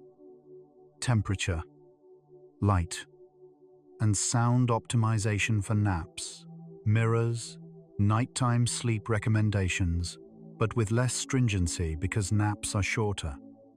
Ideal nap environment is cool, dark, and quiet, but achieving perfect conditions often isn't practical. Compromising slightly on nap environment quality might actually benefit nighttime sleep by preventing naps from becoming too deep and clearing too much sleep pressure. Sleeping masks and earplugs help when needed, but relying on them for naps might create dependency that affects nighttime sleep if you can't replicate conditions. White noise machines provide consistent masking of environmental sounds without creating dependency on specific sounds. The goal is comfortable conditions that allow you to fall asleep without creating perfect conditions. that make naps too restorative and disruptive to nighttime sleep. Anxiety about napping affecting nighttime sleep can create a self-fulfilling prophecy more powerful than the nap's actual biological effect. If you nap at 2 p.m. and then worry all evening that you won't be able to sleep at night, that anxiety increases arousal and cortisol, which genuinely interferes with sleep onset, independent of reduced sleep pressure. The worry becomes the concern more than the nap itself. Cognitive behavioral approaches to sleep emphasize accepting that sleep will come when it comes, reducing performance anxiety around sleep, and trusting your body's sleep drive. This perspective applies to napping too. If you need a nap, taking it without guilt or worry, trusting that your body will sleep at night when sufficient pressure rebuilds, often leads to better outcomes than taking the same nap while anxious about its consequences. Sleep restriction therapy, a component of cognitive behavioral therapy for insomnia, sometimes includes nap restriction or elimination. The therapy restricts time in bed to match actual sleep time, building strong sleep pressure and consolidating fragmented sleep.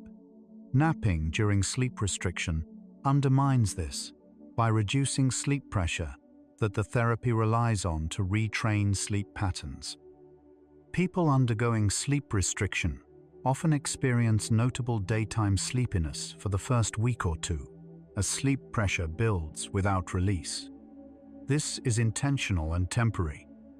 Once nighttime sleep consolidates and improves, limited napping might be reintroduced cautiously.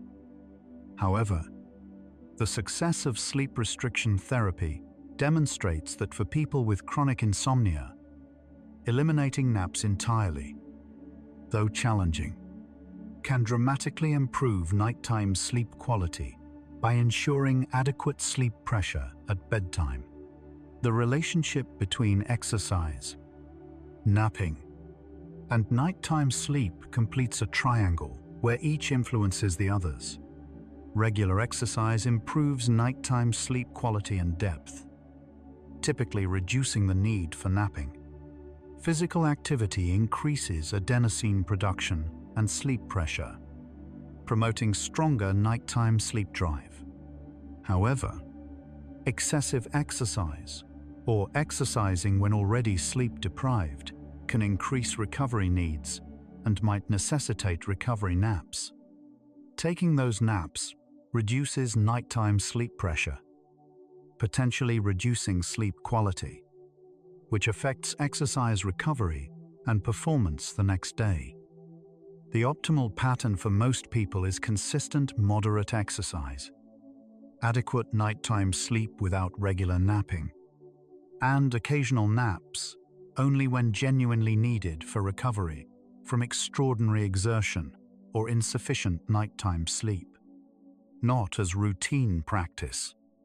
As sleep science advances, the emphasis shifts from rigid rules to personalized awareness.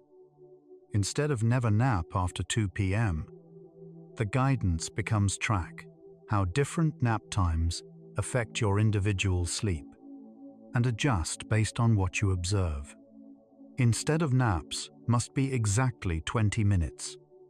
It becomes experiment with durations between 10 and 30 minutes or 90 to 110 minutes, noting which leaves you feeling best and sleeping well that night.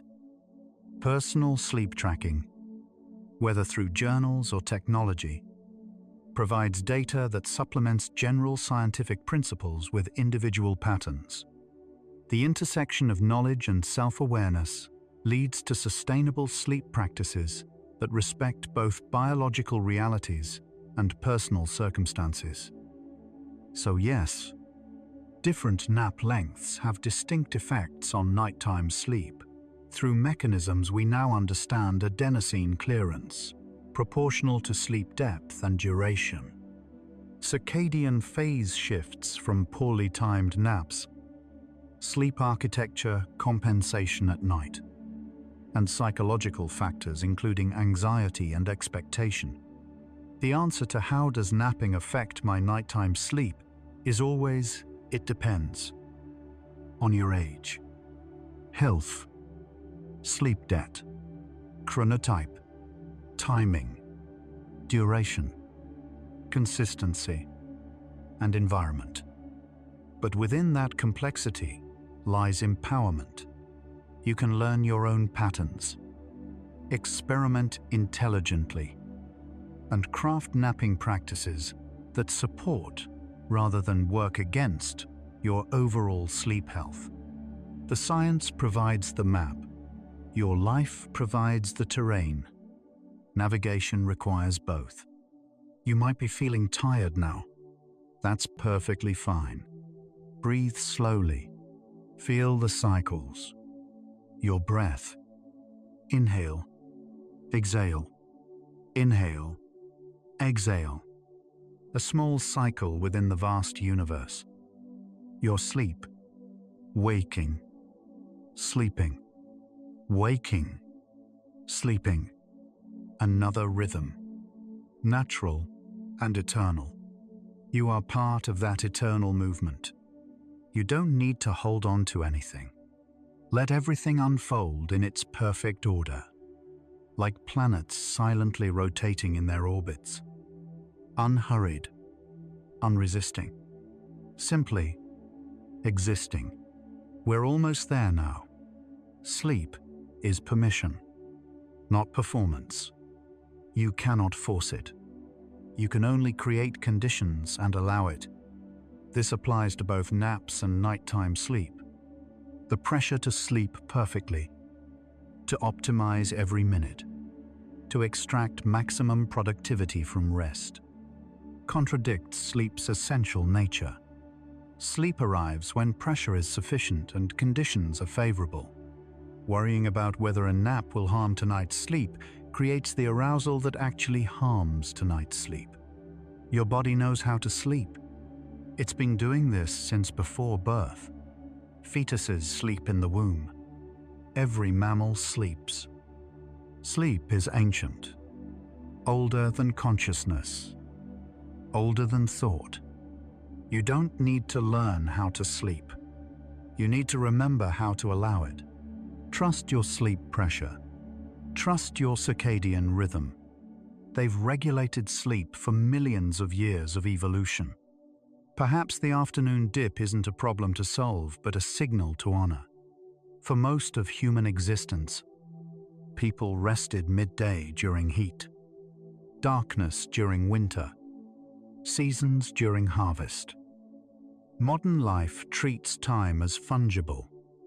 Any hour is available for work, but biology maintains older wisdom. Rest when your body whispers for rest. The resistance to napping often isn't biological. It's economic, cultural, psychological. Some cultures view sleep as sacred, a communion with ancestors, a journey to other realms.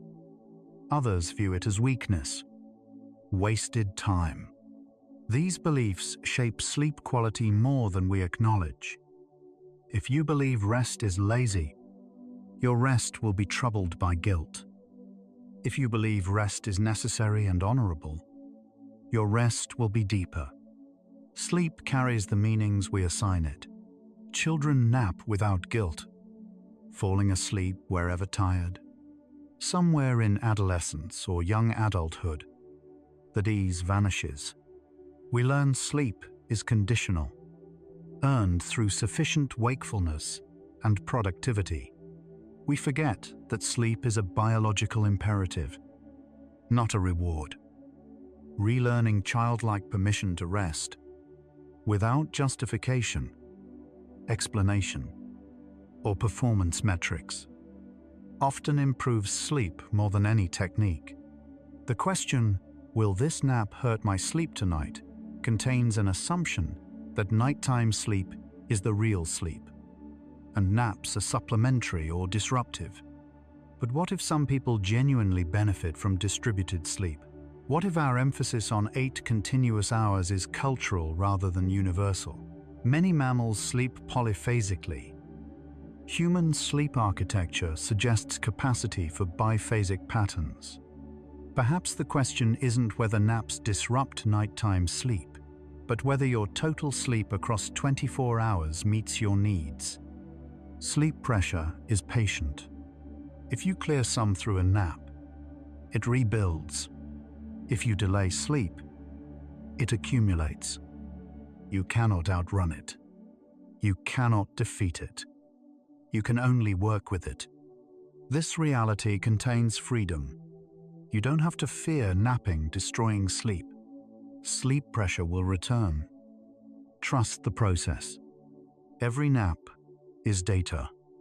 Every night is feedback. If you nap and sleep poorly that night, you've learned something about your timing, duration, or readiness. If you nap and sleep fine, you've learned something different. This isn't failure or success. It's information.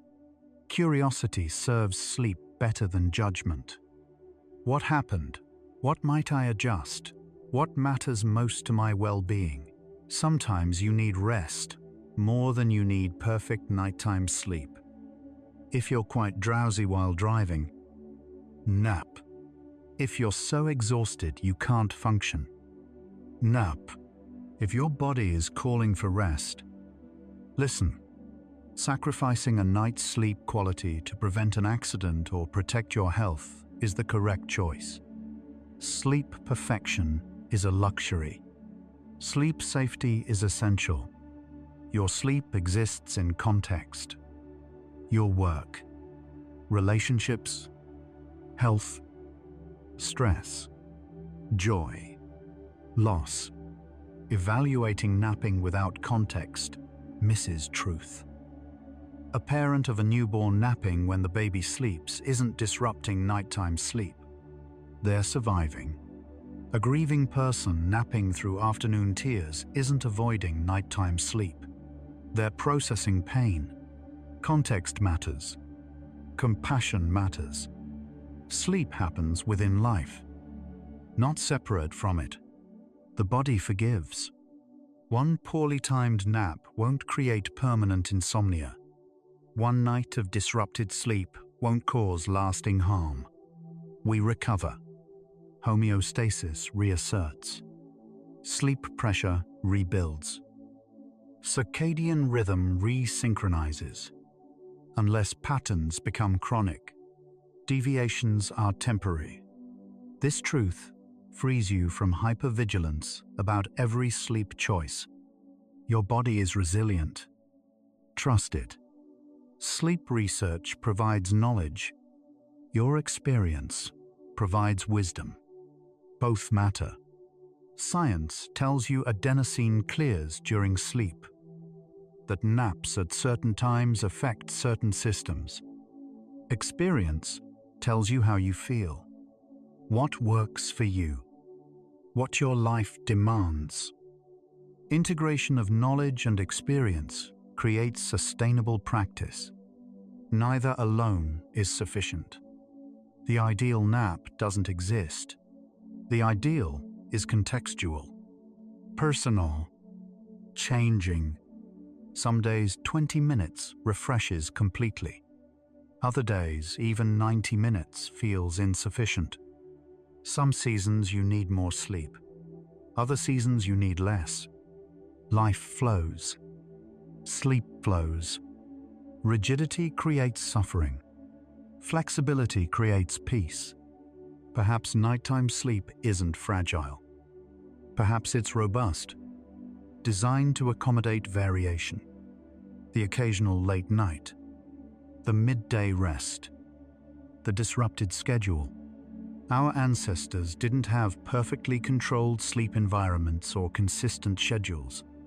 They slept under stars, near fires, with children, with natural rhythms, with seasons changing everything. Sleep evolved to function despite imperfection. It's strong, resilient, forgiving, So could different nap lengths affect your nighttime sleep? Yes, they can. Every time you've napped, the question is whether those effects matter, whether they're worth concern, whether they require change. For some people, yes. For others, no. The science maps possibilities. Your life determines priorities. Both are valid. Afternoon light slants golden. Shadows grow long. Somewhere between lunch and dinner, between morning and evening, sits a quiet space where the day pauses. Some people resist that pause, drinking coffee, pushing through. Others surrender to it, closing eyes, resting briefly. Neither choice is wrong. Both are human. Sleep doesn't judge you. It doesn't care whether you napped perfectly or worried excessively or broke every rule. Sleep arrives when conditions allow it. Your racing thoughts about whether you'll sleep well because you napped matter more than the nap itself. Sleep is indifferent to your anxiety. It responds to your body's state. Sometimes the kindest thing you can do is rest without analyzing whether the rest was optimal, restorative, well-timed, or sufficient. Rest is allowed to simply be rest. Sleep is allowed to simply be sleep. The metrics and measurements can wait. In this moment, you are breathing, resting, existing. That's enough. Your ancestors slept under open skies, without sleep apps or tracking devices, without research on adenosine and circadian rhythms. They napped when tired, slept when dark, woke with light.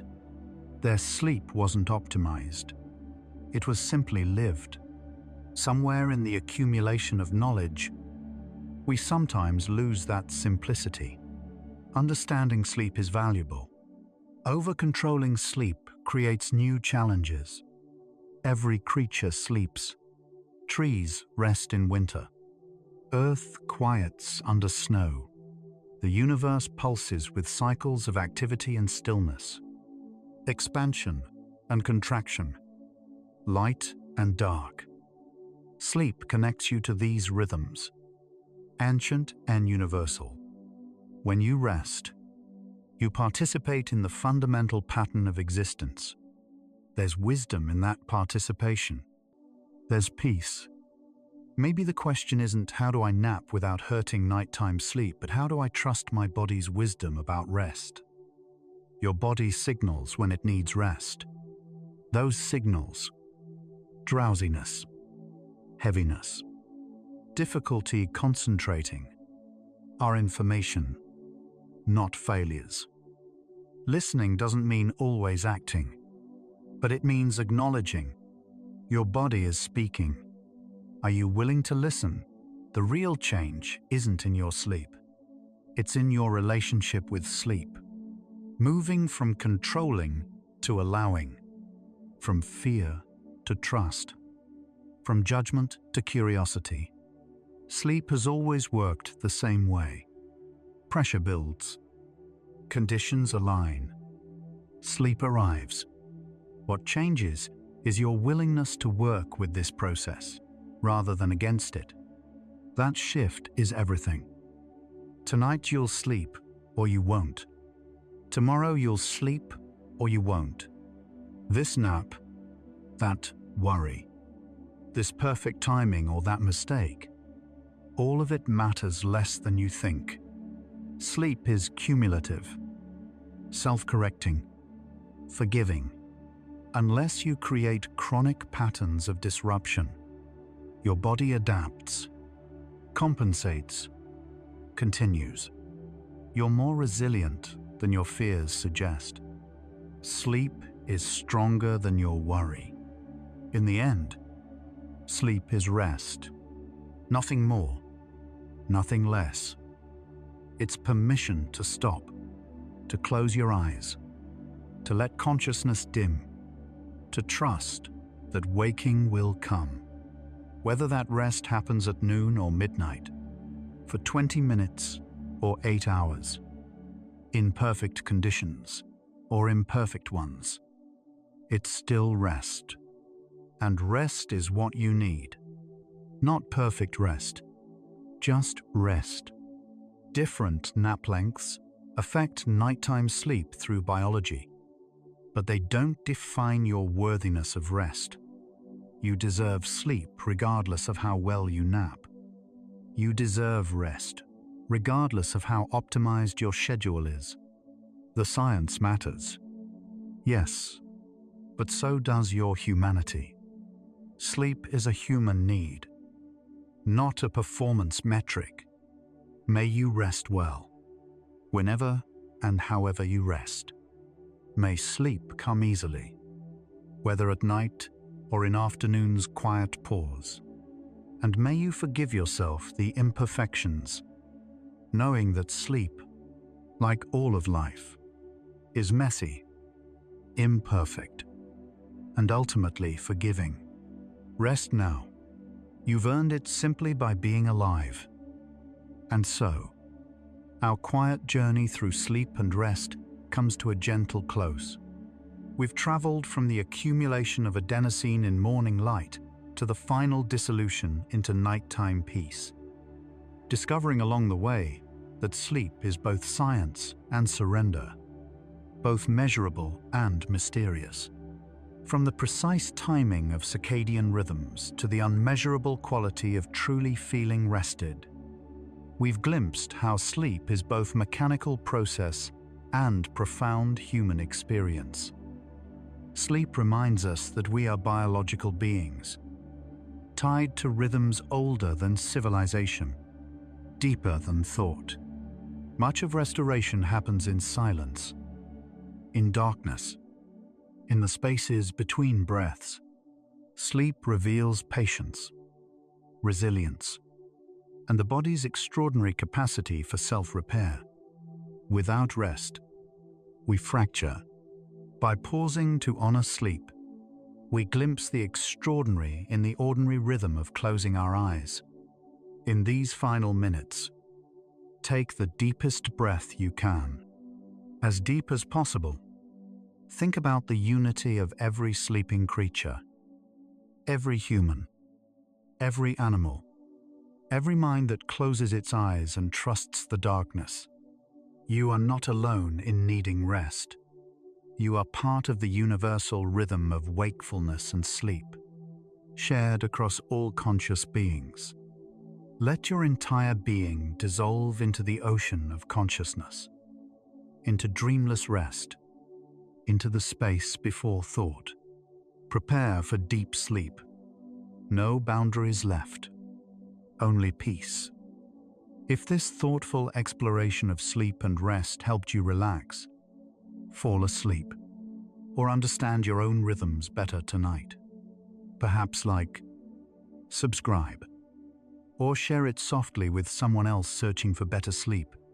It might be exactly what another tired mind needs to finally let go and trust rest. One quiet tap, one peaceful night at a time. But there's no need to do anything now. Nothing at all. You've traveled far tonight, farther than most journeys take you. You can allow these thoughts of sleep cycles and adenosine to fade now, like morning mist dissolving in sunlight, leaving only the quiet calm behind. Let your breathing deepen. Let your body feel heavier, as if Earth's gravity has grown gentler, cradling you safely against its ancient surface. If sleep comes, let it carry you like a slow river, smoothly, inevitably, into a realm where time and weight no longer matter. If your eyes are still open, the next video is waiting for you, ready to continue the journey. But if they're closed, stay there. Stay in the darkness that feels safe and warm. Tomorrow, sleep will still cycle through its stages. Your circadian rhythm will still tick faithfully. But tonight belongs to stillness. Rest well, weary traveler, and remember, sleep is not something you achieve, it's something you allow. Fall asleep to gentle facts, where science meets sleep. Dream deeper with bedtime science. Relax, listen, and drift into sleep. Good night.